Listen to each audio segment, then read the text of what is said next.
Il ne faut pas avoir peur. Bonsoir à tous, le sur Géopolitique Profonde, la chaîne qui est là pour remplacer les médias subventionnés. On va parler du satanisme et de la politique, de cet excellentissime article dans ce journal. Caritas, la revue du pays réel. Vraiment, alors je vous le conseille. Spécial satanisme et mondialisation. Je pense qu'il y a peu d'organisations qui parlent de ça, peu de grands auteurs, peu d'intellectuels qui parlent de satanisme et de mondialisation. On en va en parler comme évidemment Apolline de Malherbe ne le fera jamais. Je reçois pour cela notre ami Alain Escada qui se fait beaucoup trop rare et donc je suis très content de le recevoir. Il a écrit cet excellentissime article Personnalité politique et satanisme. On va en parler, mais avant ça, n'oubliez pas, adhérer au club Géopolitique Profonde. Vous cliquez sur le lien ci-dessous. 7 jours d'essai gratuit. Alors, j'ai reçu, je crois, de la part de Mathieu, je crois, ce petit le journal. Pour le coup, c'est trimestriel de janvier, février, mars, mais il est encore en publication. Et j'ai lu ces articles, tous plus brillants les uns que les autres, parlant de ce satanisme. Et voilà, tiens, pour le coup, cher Alain, un sujet excessivement tabou. Le satanisme auprès des grandes, des élites, enfin des élites, de la classe dirigeante plutôt. Ah, c'est totalement tabou. Je pense d'ailleurs que c'est ce qui, à l'époque, a valu la dissolution à Civitas en France. Hein. Je suis persuadé que ce n'est pas tant pour la petite phrase mise en exergue de Pierre Hillard que pour le sujet, en réalité, de notre université d'été, qui était ces relations entre le nouvel ordre mondial et le satanisme. C'est cela qui nous a valu, en vérité, d'être dissous sur le territoire français par Darmanin, à l'époque, qui était ministre de l'Intérieur. C'est un sujet totalement tabou et tous les médias dominants essayent de faire passer tous ceux qui parlent du satanisme pour des complotistes, des demeurés, des simples d'esprit. Or, en vérité, si on fait un peu de recherche, il y a une documentation gigantesque sur le sujet. Et aux États-Unis, on n'a pas cette pudeur à parler du satanisme. Aux États-Unis, il y a quantité d'émissions tenues par des animateurs très célèbres, de Candace Owens à Tucker Carlson, en passant par beaucoup d'autres, qui aborde le sujet avec vraiment pertinence, mais ici, du côté francophone, eh bien, c'est complètement tabou, effectivement, comme vous le dites. C'est un sujet que aucun animateur d'un média mainstream ne voudrait aborder, si ce n'est pour le réduire à une caricature et vraiment empêcher ceux qui parlent de sujets d'être crédibles. Or, voilà, j'ai voulu, avec l'article que j'ai écrit effectivement dans la revue Caritas, démontrer de façon très factuelle, très précise, tout est sourcé, tout est daté, qu'il y a incontestablement un activisme satanique en politique. Et d'ailleurs, j'ai aussi souligné que ce n'était pas limité au monde politique, que, en fait, c'est le paradoxe. Nous vivons dans un monde qui n'a jamais autant été déchristianisé, qui n'a jamais été autant en proie à l'athéisme, et pour autant, il n'y a jamais eu autant de développement du satanisme dans tous les domaines et sur tous les continents, au point que vous pouvez trouver des interviews de sportifs africains qui vont expliquer qu'ils ont pratiqué des rituels sataniques pour obtenir des succès. Vous pouvez trouver des interviews d'entraîneurs sportifs africains qui vont parler de ce sujet concernant des membres de leurs équipes ou des sportifs qu'ils coachent. Vous pouvez trouver des chefs de gang latinos, colombiens, mexicains, qui parlent ouvertement de leur le rituel satanique pour développer leur puissance de gang.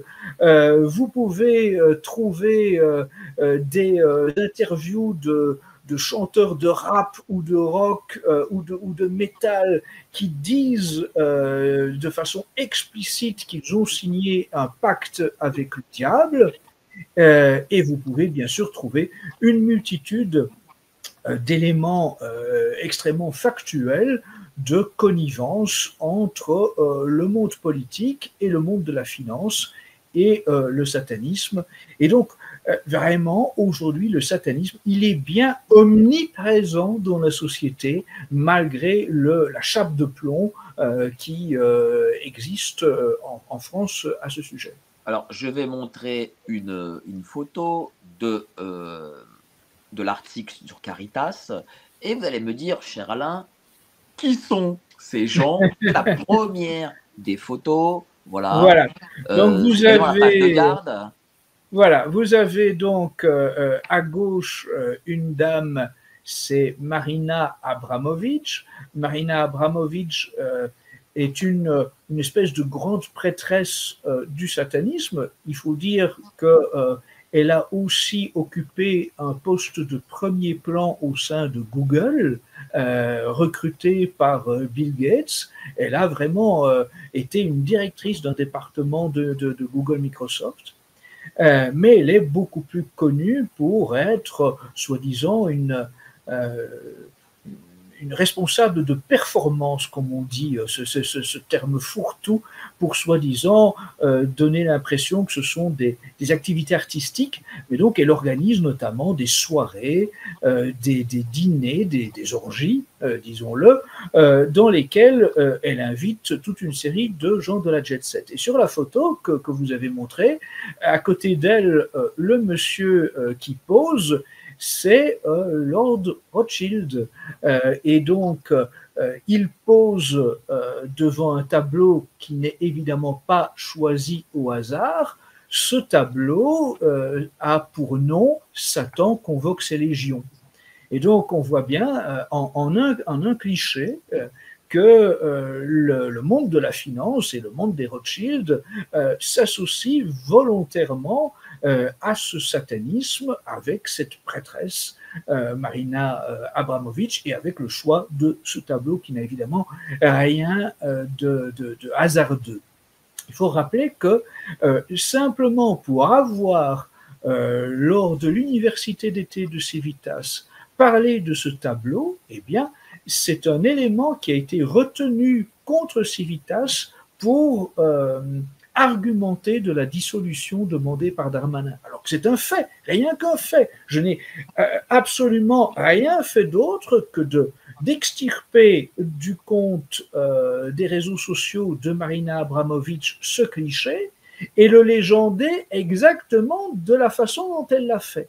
Et ça suffit à être un argument de plus pour réclamer la dissolution de Civitas. Est-ce qu'on peut dire que les Rothschild ont fait déjà au XVIIIe siècle ce pacte avec le diable et c'est pour ça qu'ils ont le pouvoir sur Terre qu'ils ont actuellement? On peut en tout cas très nettement le penser.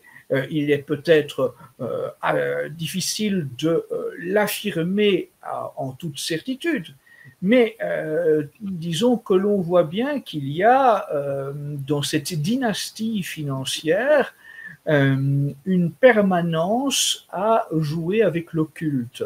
Et la photo que vous avez montrée, choisie pour illustrer cet article, elle n'est qu'une parmi d'autres disponibles durant plusieurs décennies. Les Rothschild ont organisé des soirées, des activités, des événements où les symboliques sataniques sont vraiment extrêmement présentes. Vous pouvez retrouver notamment, ça a fait l'objet de beaucoup d'articles divers et variés et même de vidéos, une soirée organisée par les Rothschild où quantité d'invités portent des masques de tête de Baphomet, de boucs cornus, Tout ça n'est évidemment pas hasardeux, c'est pas un simple bal costumé où l'on s'habille en arlequin ou en marquise. Non, non, c'est systématiquement toujours faire appel à des symboles explicitement sataniques. Et alors on y apprend aussi pour ce fameux temple satanique qui a acquis un statut de religion officielle Oui, aux États-Unis. en 2019, aux États-Unis, le temple satanique, qui est aujourd'hui devenu la plus grande secte satanique américaine, mais présente dans de plus en plus de pays, a acquis effectivement le statut de religion officielle parmi les différentes croyances reconnues par les autorités américaines. Ça a énormément de conséquences dont beaucoup de Français n'ont aucune idée. Je vais en citer quelques-unes. Il faut savoir que, par exemple, le temple satanique, grâce à cela, a droit à des aumôniers militaires sur certains navires de guerre ou dans certaines casernes, là où des adeptes le réclament. Cela veut dire aussi, et ça c'est beaucoup plus inquiétant encore, que désormais il y a des activités du temple satanique dans des écoles, qu'il y a des envoyés du temple satanique qui vont dans les écoles, y compris jusque dans les cours d'école maternelle, proposer des activités à thème satanique aux enfants. Alors c'est évidemment, selon la configuration juridique américaine, c'est avec des effets variables d'un État à l'autre des États-Unis d'Amérique, mais dans certains États, vous avez donc vraiment des écoles qui accueillent des envoyés du temple satanique pour organiser, dès l'école primaire, des activités de coloriage avec des livres de coloriage à thème satanique, des activités avec les enfants qui se déroulent sur un tapis à pentagramme, et vous avez ainsi, au fur et à mesure des âges, différentes activités organisées par les groupes sataniques dans les écoles, dans les universités, dans le milieu professionnel, dans des capitoles de certains États fédérés américains. Vous avez aussi, et ça c'est à souligner parce qu'ils ont une stratégie qui, évidemment, est payante par des subterfuges pour séduire de plus en plus de public. Ils vont, par exemple, développer des activités sous des associations diverses au nom de la protection de l'enfance.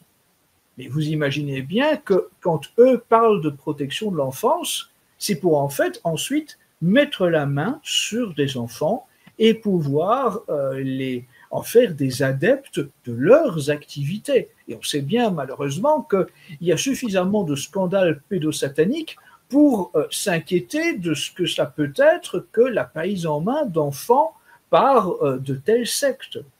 Il faut savoir que le temple satanique a développé son association d'aide aux alcooliques. Là aussi, ce sont des gens qui sont dans le désarroi, qui essayent de se sortir de difficultés, d'une dépendance à l'alcool, et s'ils tombent dans les mains de la secte satanique pour soi-disant venir à leur secours, vous imaginez là aussi dans quelle emprise ces gens peuvent tomber. Il faut encore préciser qu'il y a désormais dans 3 États américains des cliniques d'avortement satanique. Vous imaginez ? Le temple satanique a ouvert ses propres cliniques d'avortement dans le Maine, en Virginie et au Nouveau-Mexique. Et déjà en 2023, c'est en 2023 qu'ils ont ouvert leur première clinique d'avortement satanique, ils ont immédiatement bénéficié d'un article en une du magazine Cosmopolitan. Autant vous dire que ça leur a donné une notoriété auprès d'un certain public féminin. Ils pratiquent des avortements les moins chers de tous les États-Unis et on sait que, évidemment, de nouveau, les satanistes ont comment dire, une volonté d'accaparer des fœtus, parce que ça fait partie de leur pratique. Et du reste, le temple satanique fait campagne aux États-Unis pour expliquer, pour affirmer que l'avortement est un rituel satanique.